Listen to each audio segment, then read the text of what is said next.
viewers, to our lesson today. I'm very glad this morning because I know you've already practiced on what we learned last time. But before I continue today's lesson, let's do a bit of recap of what we discussed last time.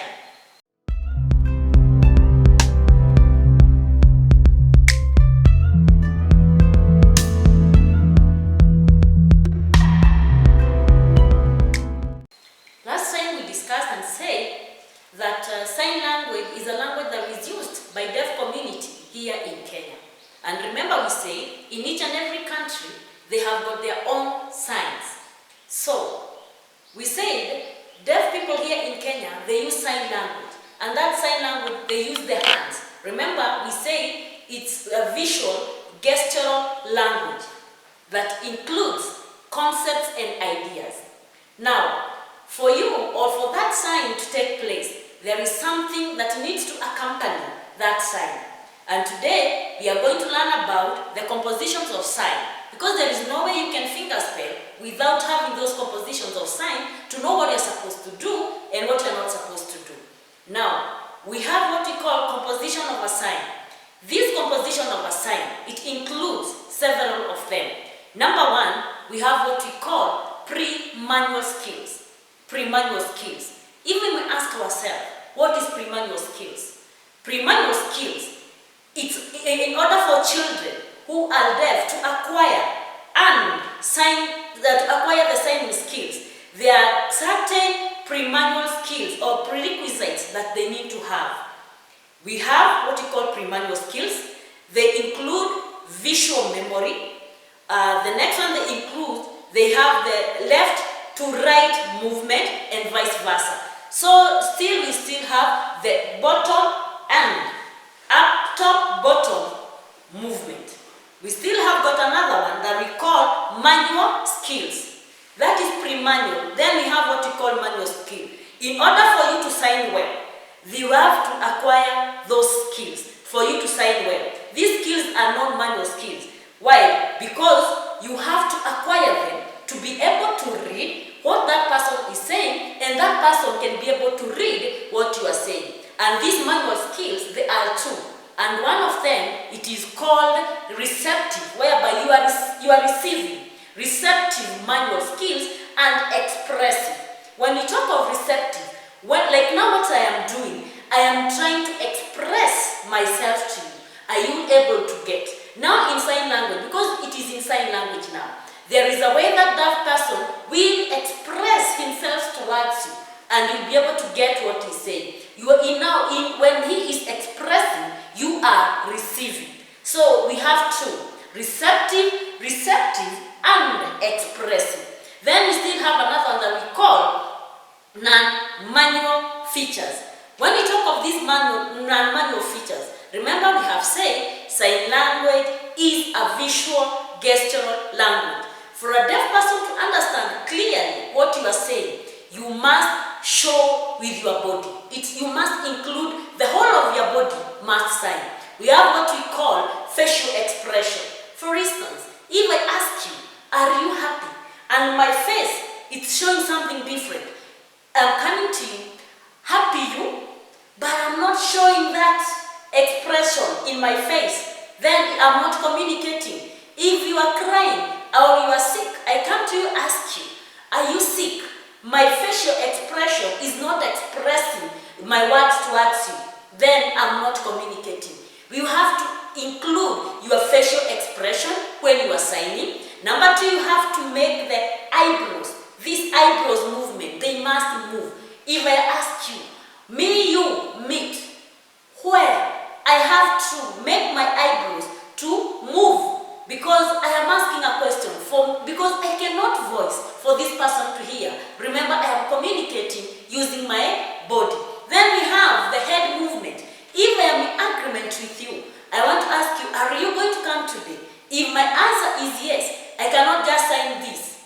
I have to accompany my yes with the head nod. Yes. So there must be a head movement. Yes. If I'm not in agreement with you, then I have to say no. No. Are we going together? No.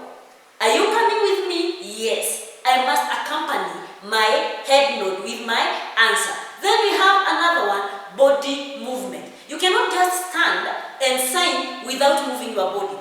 instance, if you are singing to the Lord, this is the day, and you are like, this is the day, the body must move. This is the day, this is the day that the Lord has made. Your body must move. You cannot just stand and claim that you are signing. Body movement is also very important when we are signing. Then we still have rib movement. Rib movement. I cannot sign. I must move my rib. Why? Because we have deaf people who do not understand sign language clearly, and they are helped by the movement of the lips. So you have to do the lip movement clearly for them to understand what you are talking about. And finally, we have eye movement. And this one is very clear. It's self-explanatory. Because I remember when we were very young, if you do something, our parents, they never used to warn us using their fingers. They only used to close their eyes like this. They close like this, and you know there is a very big problem. The same thing, the eye movement, when it comes to signing, it is very important. Now, when you are signing, you must, number one, you must be relaxed. You must be relaxed. All the things that are disturbing you, you need to keep them away, and you start signing. Number two, remember, when you are signing, there are things that you are not supposed to have in your hands. Number one, like now I am holding an object with me. I am holding my pen here. If I want to sign now, this pen cannot allow me to sign clearly. Because remember, I am using my hands to sign. So what am I supposed to do? I'm supposed to keep off my pen and I sign without an object in my hand. Remember, we say for the deaf to understand you, they need your hands and they need your eyes. Remember, we say this language is a silent communication, whereby your hands when you're signing, it is giving them more communication. Your eyes are their ears, and your hands are their mouth. So my hands are my mouth, and my ears are my eyes. So the moment you stand, or the moment you start signing using objects in your hand, you are clearly closing the communication or blocking the communication of a deaf person, of which you are not supposed to do that. You are not supposed to chew when you are signing. Some people, they do chew. You are not supposed to chew. Some, they do this when they are signing. You are not supposed to. Because remember, we have said, the deaf people, they rely most on the lip reading. If you start chewing and you are signing, then you are totally breaking the communication of that person. And the other thing, if you are signing, or you come across somebody who is signing, and you come across, you pass by, you are doing what? You are blocking the communication. Because you have said, my hands and my hands and my what? My hands are my mouth, and my eyes are my ears. Now, if you block, you are blocking the hand, and at the same time you are blocking the eyes. Meaning that person cannot be part of that communication. Kindly, when you are doing the signs, let's know that never ever at any point when you see a deaf person seated having a conversation, you go and pass by. You will be breaking the communication. The other thing that we usually do most of the time, these are dogs. The other thing that we usually do, when you see a deaf person and you want to catch attention of that deaf person, what are you supposed to do? You are supposed to walk and tap gently. You tap gently on the shoulder. Don't hit.